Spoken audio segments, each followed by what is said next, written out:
Hello there, Pisces, and welcome to your weekly tarot check-in. This is for whenever you come across it. It's for Pisces, Sun, Moon, Rising, and Venus signs. And I saw the Storm. It's like the Tower card, but I want to get a few more shuffles to get an actual energy for you. A more accurate one, if possible. Okay, 2 cards flying out. We have the Ring.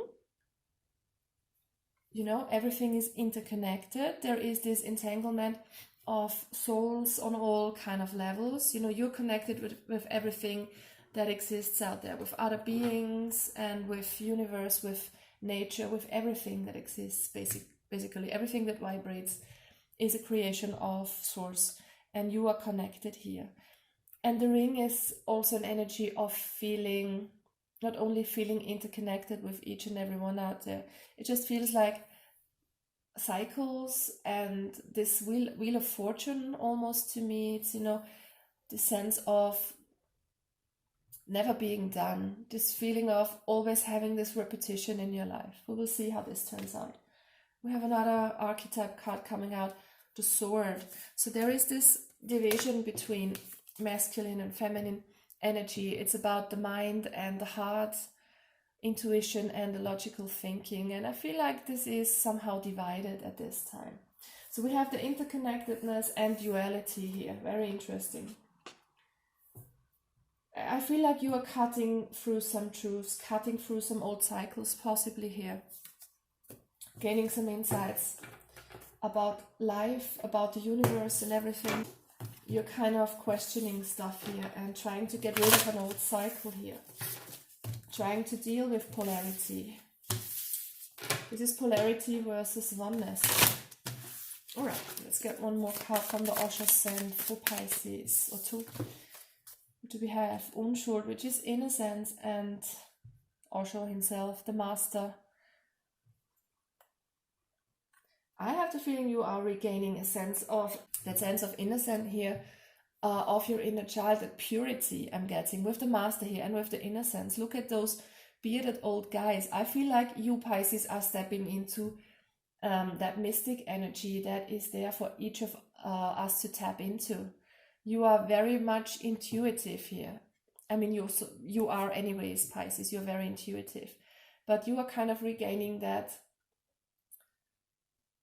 You are connecting with something that is really, really powerful here. That source consciousness that is so pure, that is so, it's almost like you're tapping directly into Christ consciousness, feeling the beauty of everything that exists. You're seeing beyond polarity. You're seeing the oneness in all. Wow.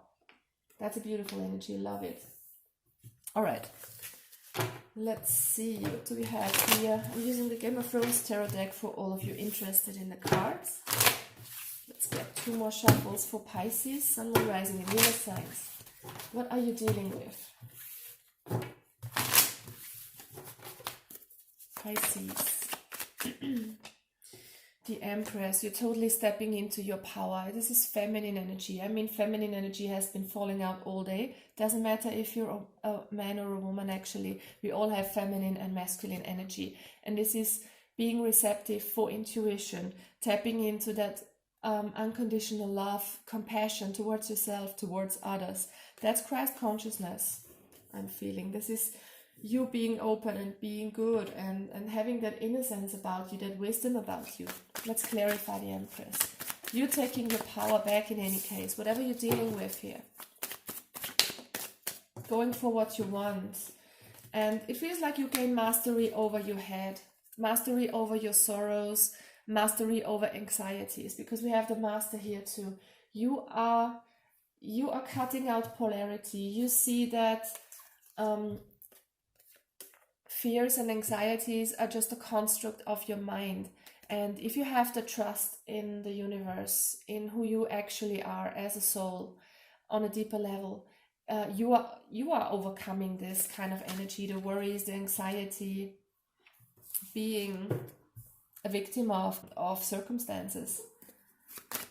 Okay, what's the challenge here for you this week though, Pisces? What do we have?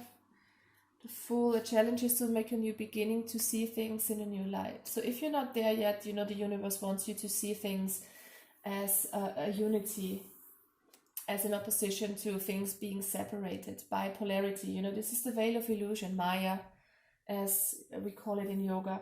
It's you not seeing the whole truth because you are caught up in these two states that are in contrast. Basically, we are all experiencing contrast on a daily basis, and to see beyond that, to see the oneness, the connectedness of all things beyond that, will lead to such a calm mind, a peace of mind that connects us with that of a little child, with having that innocence. All right, the Fool reverse. Let's clarify that for Pisces. Maybe you are stuck in an old cycle here. Where is the Fool here? The King of Swords. Yeah, the challenge here is to get some clarity in a situation. If you want to make something new happen, if you want to have a new start in a relationship, in a job situation, in the way you see yourself, or whatever this new beginning might be about, it just feels like you need to stand up a bit for yourself and find that clarity here. The connection of your heart and your mind is the best way to go about this. You know, the King of Swords is all about being very logical, being very clear. So I feel like the Empress, you know, this feminine energy, opening up to the intuition in connection with a clear mind, will give you that sense of being able to start something new. We'll see. What's the advice here for Pisces, please?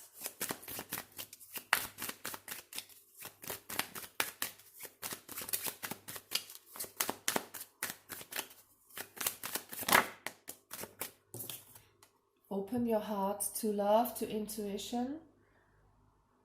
I think that the answer is within yourself here deeply. You know, the Ace of Cups, again, a very female energy, compassion, Christ consciousness, meaning having love for everything that exists. So I'm getting that if you are constantly challenged with people who feel cold towards you, who feel harsh, who might be a bit in their head too much, and you kind of get thrown off by them, try to bring them compassion, try to have that love for others, see the oneness. You know, we are all interconnected. We are just here playing our game, playing our roles to learn here. So try to see that if you are not there already. It just feels like some of the things and the people out there and things being said towards you, I just feel like it throws you off a little sometimes. So try to see the good in all. Try to tap into that Christ consciousness, because you will master that. If you practice that, you have the chance of mastering that and becoming really enlightened here, because you have such a powerful energy here. Connect with this innocence. You know, Ace of Cups is that innocence, that Christ consciousness I was talking about. Having pure love, unconditional love for each and everyone and everything that exists, no matter what they do or say or what their situation in your life might be at this time. Try to be open to everything that is out there. One more card, please, for Pisces. Ace of Cups. Ace of Swords. It's the connection. You know, we have two aces here. It's about new beginnings, because we have the Fool as well. Ace of Cups and Ace of Swords. I just feel like you have to connect both. Connect your head and your heart. Act and speak with love, with compassion. Don't be harsh. Don't be rude. It could be for some of you, no? Because with that King of Swords energy in this deck, this particular card, I'm not getting good vibes. I'm getting harshness, coldness, a sharp tongue. You might be very clever, very witty, but try to not hurt anyone, guys. I'm getting for some of you. Or if you're dealing with that sort of person in your life, try to be open and send them love, because they probably need it if they are in that harsh energy, you know. You don't become something like that by chance, because you are born like this with a lot of innocence, and life circumstances, your experiences make you like that, a bit harsh, a bit cold, a bit distanced. And try to have compassion, okay? Sending you lots of love and light, Pisces, and wishing you a lovely week. Bye bye.